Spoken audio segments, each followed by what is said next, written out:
नमस्कार दर्शक बंधु मु प्रदीप आपण मानक स्वागत करुच्ची आज आउ एक नुआ भिडियो तो आज भिडियो आमर चाषी और भाई भौणी मैंने केमिति रबी धान संग्रह पर चाषी पंजीकरण करेंगे ता नहीं सरकार तरफ जहाँकि नोटिस आसी जाइए एवं जो चलित रबी ऋतु पर राज्य सरकार तरफ पेक्स बा जो समिति रे आपण मैंने जदि धान बिक्री करने चाहते ताले सही फॉर्म आपण मैंने केमिति पूरण करेंगे एवं ताकू नहीं सरकार तरफ किछि नुआ जहाँकि अपडेट जारी करा जायछि बा नुआ सूचना जारी करा जायछि। तेणु प्रथमे आपण मैंने से सूचना जानतु एवं जदि आपण मैंने पैक्स रे धान बिकिया पई चाहउचंती ताहले आपण मैंने केमिति फॉर्म फिलअप करेंगे आसंतु ये वीडियो रे संपूर्ण डिटेल्स जानिबा। ता पूर्वरु जदि चैनल को प्रथम थर विजिट करचंती वीडियो को लाइक करेंगे, चैनल को सब्सक्राइब करेंगे एवं पाखरे थिबा बेल आइकन को क्लिक करी आगो को आम चैनल माध्यम रे बहुत सारा नुआ नुआ अपडेट पाई परिबे। तो देखंतु जाकि ओडिशा सरकार तरफ रबी धान संग्रह पई चाषी पंजीकरण तो धान संग्रह वर्ष 2023-24 अर्थात चलित ऋतु बा रबी ऋतु पई राज्य सरकार पूर्व वर्ष परी चाषी ठारू सेमानकर बळका धान क्रय करिवे। एथिपई चाषी माने सेमानक अधिकृत प्राथमिक कृषि समवाय समिति बा पैक्स, लैम्प्स, महिला स्वयं सहायक गोष्ठी, पानी पंचायत रे आगुआ पंजीकरण करने आवश्यक एवं रबी धान संग्रह जहाँकि 1/5/2024 रु 30/6/2024 मध्य हम अर्थात मे मास ठारू आरंभ हम जून मास पर्यंत जहाँकि धान संग्रह चली रही देखंतु नुआ करी जहाँकि पंजीकृत चाषी नवीकरण अर्थात जो माने गत रबी ऋतु रे पंजीकृत करथिले तांको पुनः पंजीकृत करने पड़िबो बा नवीकरण करी चलित ऋतु पई सेमाने धान देई पारिबे। देखंतु तांको पई रहिछि किछि गुरुत्वपूर्ण अपडेट नवीकरण पई चाषी माननकु सेमानक समिति रु नवीकरण फॉर्म जाकि 1 तारिख रु 15 तारिख मध्य उपलब्ध होबो अर्थात आपण माने जोंठारे धान बिक्री करंती सेठारे आपण माननकु सेही नवीकरण फॉर्म जहाँकि आनी फिलअप करने पड़ो जो थे गत रबी ऋतु रे चाषी माने चाष करिथिबा केवल जलसेचित जमी उक्त फॉर्म द्वितीय भाग रे खाता और प्लॉटवारी लिखित होबो। तो से फॉर्म रे कौन कौन केमिति आपण लेखाबे ता नहीं जहाँकि गाइडलाइन जारी करा जायछि मु पूरा डिटेल्स आपण माननकु बतई देबी केमिति सब फॉर्म फिलअप करिवे एवं आपण माने जदि नुआ करी आवेदन करिया पई चाहुचंती से माने मध्य कौन करिवे आसंतु जानिबा। एहीपरि देखंतु जदि चाष जमी बाबद परिवर्तित तथ्य देवाकू चाहूँगी ताहा नवीकरण फॉर्म चतुर्थ भाग में दर्शाई दिज्व। तो आपण मैंने चाहिए चाष जमी मध्य परिवर्तन करें। एबे देखंतु जो माने नूतन चाषी पंजीकरण करने चाहूँगी सेमानंक पई ना जो चाषी माने गत रबी ऋतु रे पंजीकरण करनथिले सेमाने सेमानकर समिति गोटे नूतन पंजीकरण फॉर्म आरंभ करेंगे।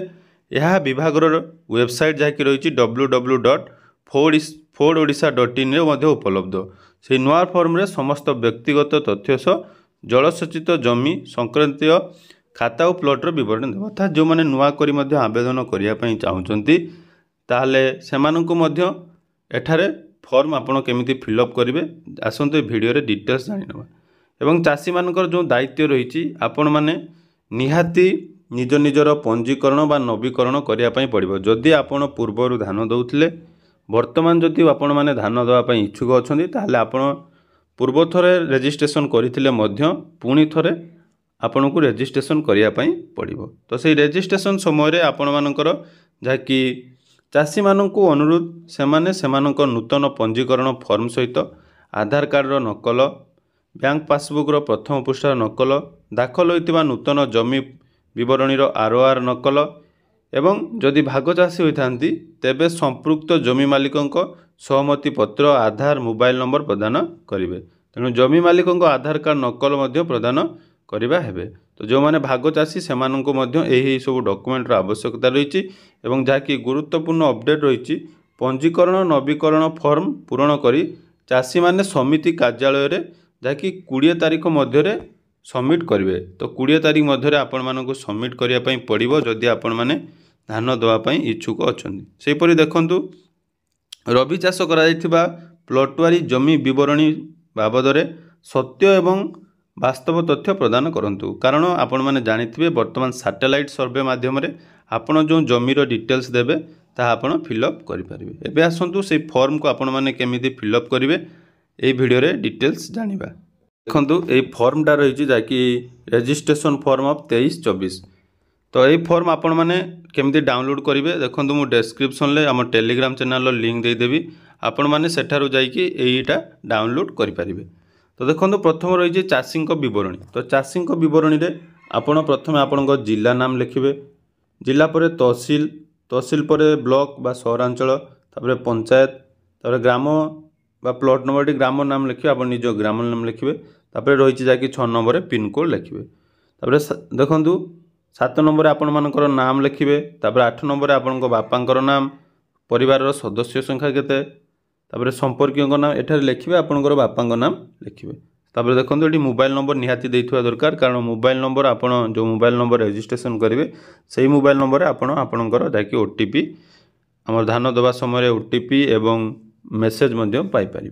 एवं आसन देखु 12 नंबर रही बैंक नाम, अर्थात आप जो बैंक डिटेल्स देवाई चाहते से बैंक नाम लिखिए, धरा जाओ स्टेट बैंक ताले एठी आपण स्टेट बैंक लिखिदेवे, शाखा नाम ब्रांच रही, खाता नंबर अर्थात बैंक अकाउंट नंबर लिखिए, आईएफसी कोड मन रखिए। ये जो यहाँ आपण मानक बहुत गुरुत्वपूर्ण bank IFC code account number आप भल भाव में फिलअप करेंगे। तापर ये गोटे रही केएमएस वर्ष अर्थात यहाँ 2023-24 करेंगे, 2023 और 24 ऋतु ये आप रबी ऋतु टिक करेंगे, आधार नंबर आपणकर देवे, तापर ये आपण जेंडर चूज करेंगे, ताने धान बिक्री करने केन्द्र, तो ये धान कौटारे आप बिक्री करने चाहते तार डिटेल्स एठारे देवे।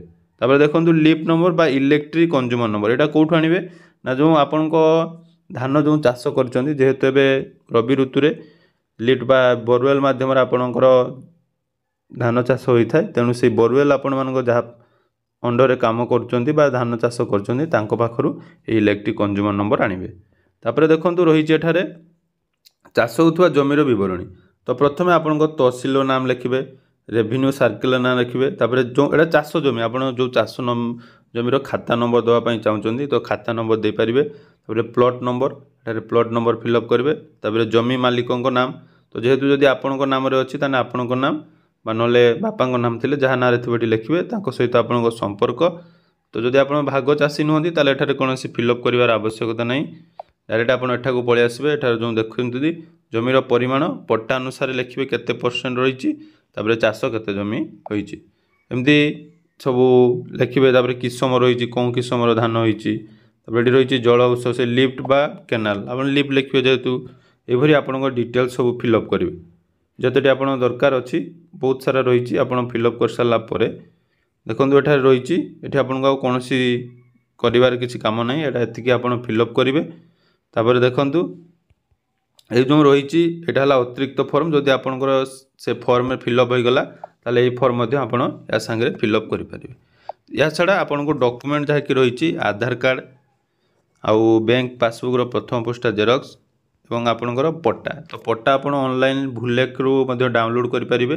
तो भूलेखरू केमी डाउनलोड हुए ता नहीं गोटे सर्ट वीडियो आज आपण सहित शेयर करदेवी, आपण मैंने भूलेखरू आपणकर पट्टा डाउनलोड करेंगे। तो ये डॉक्यूमेंट और ये फॉर्म फिलअप करी आपण मैंने जल्दी जाकि आपणकर समिति रे जो धान जो बिक्री करा जाए सेठारे दाखल करंतु, जहाद्वारा परवर्ती समय आपण रबी धान बिक्री करें।